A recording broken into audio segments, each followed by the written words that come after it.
Welcome everyone to another episode of Making Sales Social Live, where today we're going to talk about one of my favorite topics to talk about, digital sales automation, key to Clint Eastwood music, the good, the bad, and the ugly.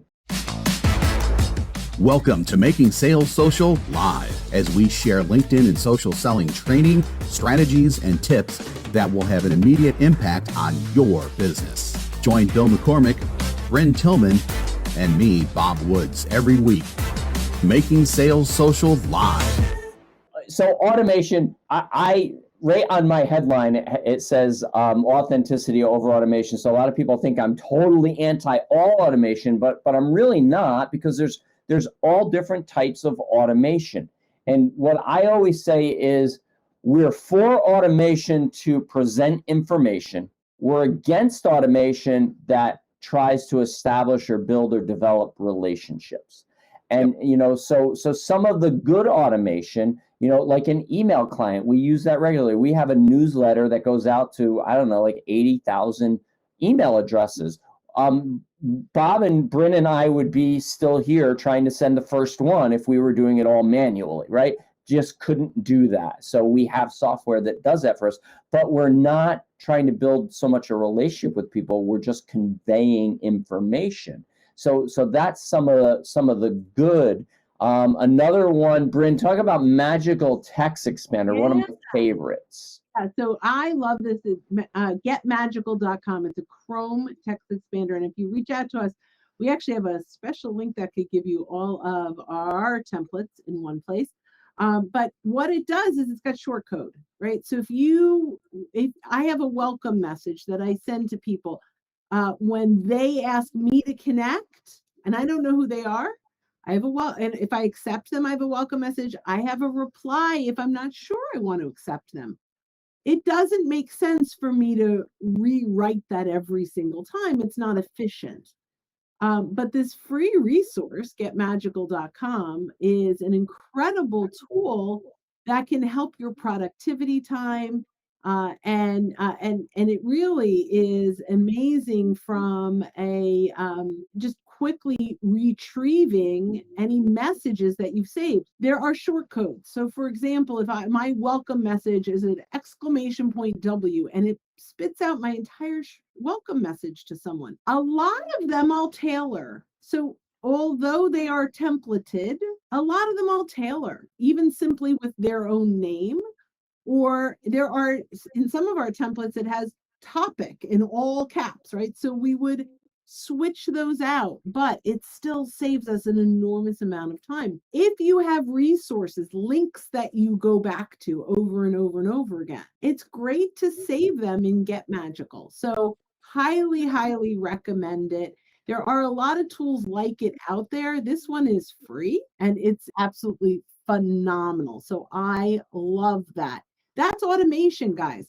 Now I'm not recognize I have to manually put in the code, or there's a / that gives you a menu of all of them. I have to manually do that every single time. There is no bot that's opening up a profile, opening up a message, and adding that and sending it. Because all of a sudden, first of all, and Bob's going to talk about LinkedIn's rules and their user agreement in a minute, but not only is that breaking their rules that we're going to go through, it's also like it's sort of starting a relationship off with a lie.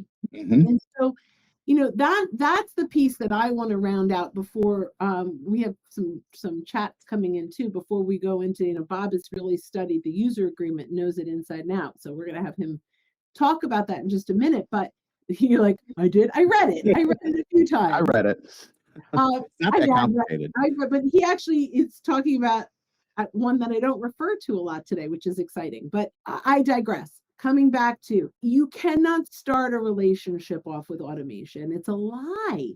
It's like being catfished if you're dating, right? Like it's really wrong. And yep. We look at LinkedIn as this relationship building tool.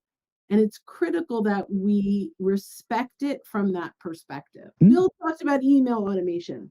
I talked about Get Magical, which is template automation. There's also like Calendly, which is calendar automation. So there's a ton of things that we use, but why do we never use actual bot-like automation on LinkedIn? Bob Woods, it's all yours. So number one, and this isn't a user agreement, this is just, it's a phrase that I coined and I totally dropped, and I have no idea why I dropped it, because it speaks to what Bryn says basically.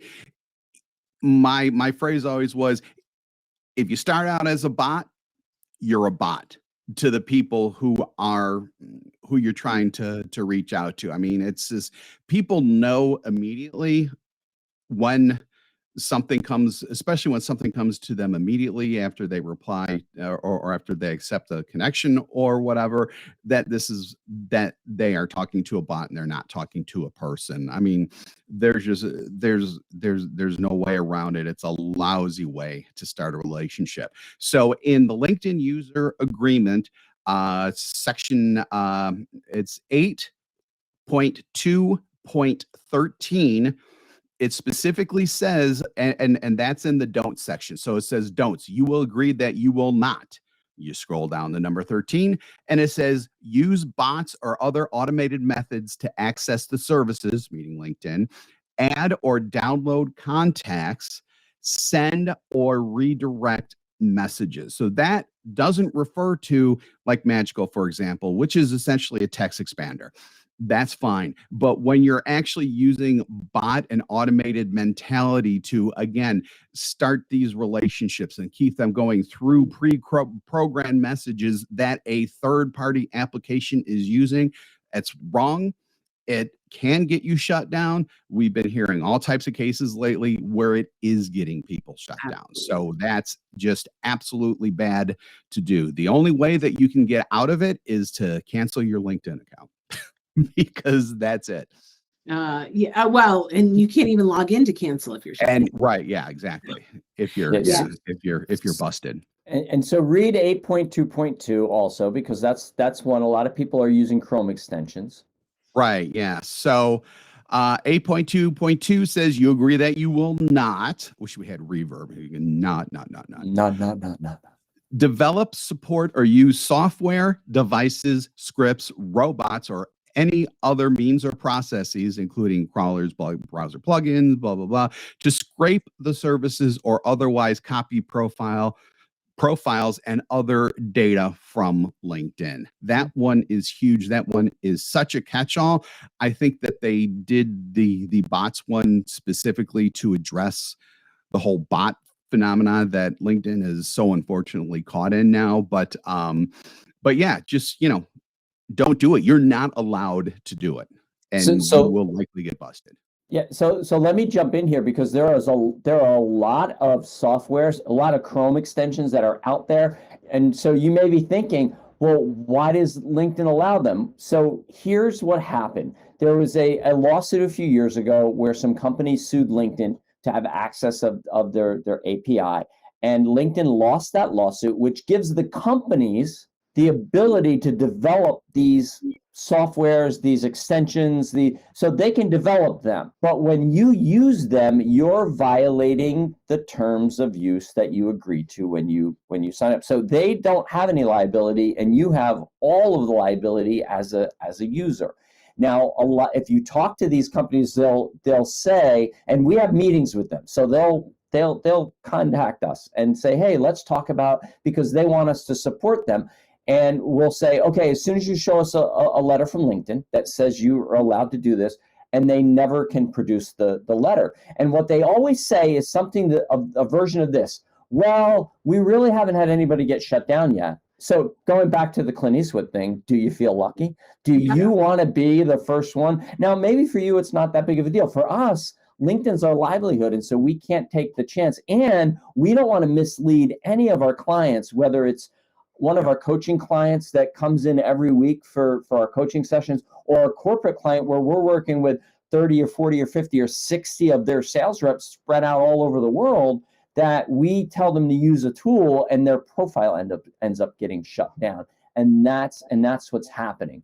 From a sales manager, sales trainer point of view, I get it. You want your people to be productive, and you're kind of taking this idea of as much mud against the wall, right? It's a numbers game. but listen, people are getting sick and tired of it. If you talk to anyone, say, what's your number one frustration with LinkedIn? A lot of times you're going to hear all the spam messages that I get, all the connect and pitches that I get. A few months back, Todd Capone was on the Selling from the Heart podcast, and he's a sales historian, right? And he told this story. He's like, as salespeople, we've broken every great technology that's ever come about. The phone came about, and they had to come up with the do not call registry, right? Well, first caller ID, and which was actually designed by a doctor, because doctors were being interrupted during their meal times by salespeople because they knew that they had to answer the phone. And then the government had to get involved and create the do not call registry. Then email came along, and what happened? Well, the Can Spam Act, right, had to be put up. Now we have this with LinkedIn, and now LinkedIn's coming up with their own rules, not only rules, but actually AI that they're using to detect bots and automation to shut down profiles. So, Bryn, talk a little bit about why it makes sense to not send out hundreds of messages, but to send out 10 messages. Yeah, so I love that. I want to just complete one thought around the developers, and then I'm going to get back to that. The one piece about the developers, they can get approved for access to LinkedIn's API. So they will tell you they're approved for API. That does not mean their technology has been approved. So I just kind of wanted, because you're going to talk to lots of companies, as Bill said, that are going to tell you that they're approved. And I just want to reiterate, they can share a letter that says that they have the API access. It doesn't mean that they're approved from a compliance perspective as a user. Okay, so the question that you asked is, why should we slow down our outreach? Because it speeds up our outcome. When you send out 100 messages, well, first of all, LinkedIn will very probably shut you down even for 24 hours. It says that you have unusually high engage or activity on LinkedIn, which is how LinkedIn is trying to combat that. Makes me worried that the wrong people are getting shut down, but they are. So we have to work with what we've got. So from that perspective, we have to slow it down. But if you send out a mass message to 100 people, whether it's email, which we do, by the way, we send out a newsletter once a week to 80,000 people, and maybe 15,000 will open it, right? So there's a ton of, probably less than that. So there are a ton of people that are not engaging. Now, we have built a reputation with a lot of these folks. So they're not unsubscribing, they're just not interested right now. That's fine to get that mass message out. And they know, there's no hiding it. They know this is a newsletter that went out to a lot of people. We're not tricking them, right?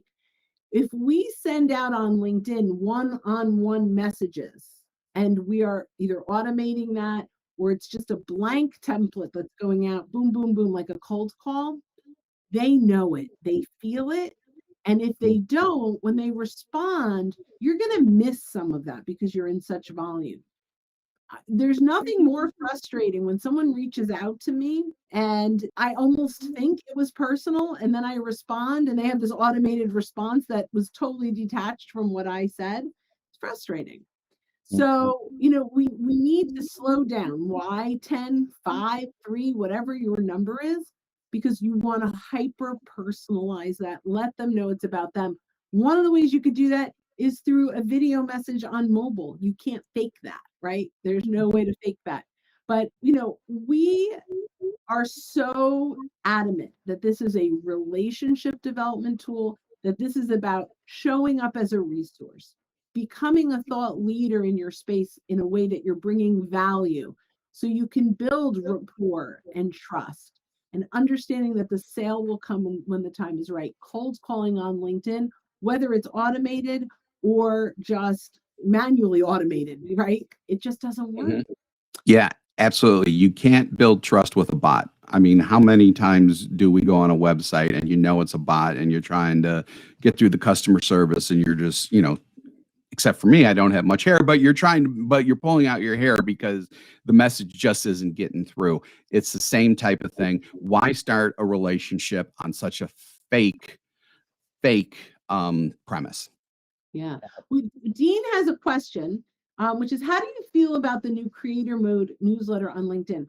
So I'm fine, by the way. First of all, creator mode, if you are creating content, there's some really good stuff with creator mode. There's some bad stuff, like you go into follow and your connection button goes away and it confuses people. There are a few not so great things, but I love newsletters if you're using them in a way. Again, that's something that people know is mass. We're not trying to fool them.